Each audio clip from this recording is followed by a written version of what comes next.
সুতির এই গজ কাপড়গুলো দিয়ে আজকে বানাবো একটা ডিজাইনার জামা।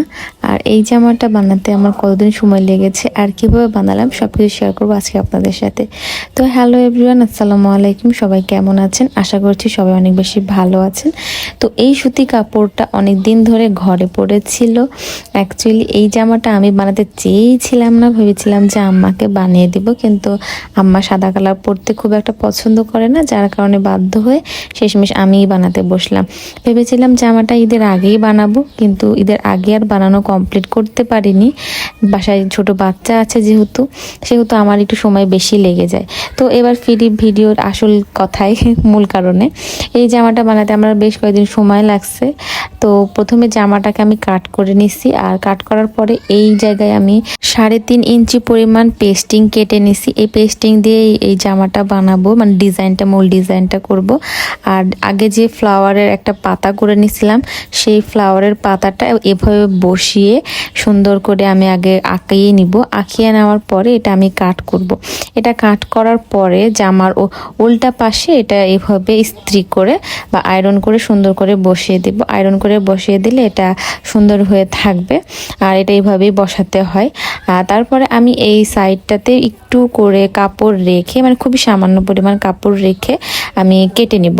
মানে এত সামান্য পরিমাণও না যাতে আপনি এটা ভাঁজ করতে না পারেন, একটু ভাঁজ করার মতো করে রেখে কেটে নেব। তারপরে এই ফেবি স্টিক দিয়ে সুন্দর করে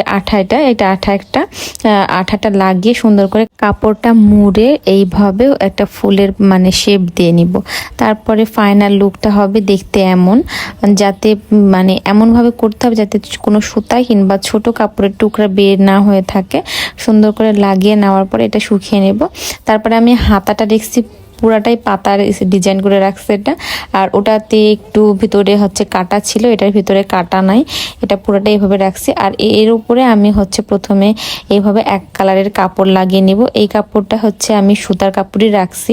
অনেকে চাইলে এখানে আপনি অর্গানজাও দিতে পারেন, কিন্তু একদম ভয়েল কাপড়ের সাথে অর্গানজাটা দিলে খুব একটা ভালো লাগবে না, তার জন্য আমি সুতির ভয়েলটাই রাখছি। দিয়ে এবার হাতা তৈরি করে ফেলছি, নিচে লেসটা বসাইছি। আমি খুবই ডিটেইলে এই ভিডিওটা দিতে পারি নাই, কারণ ছোট বাচ্চাকে নিয়ে অত ডিটেইলে আমি একা ভিডিওটা করতে পারি নাই।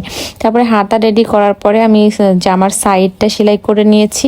আর বুকের ডিজাইনটা আমি একদমই ভিডিও করতে পারি নাই। বুকের ডিজাইনটা এইভাবে দিছি, ভি শেপের মতো করে একটা ডিজাইন বসিয়েছি আর লেস বসিয়েছি আর গোল গলা রাখছি। আমি সব জামাতে সচরাচর গোল জামাই পরি।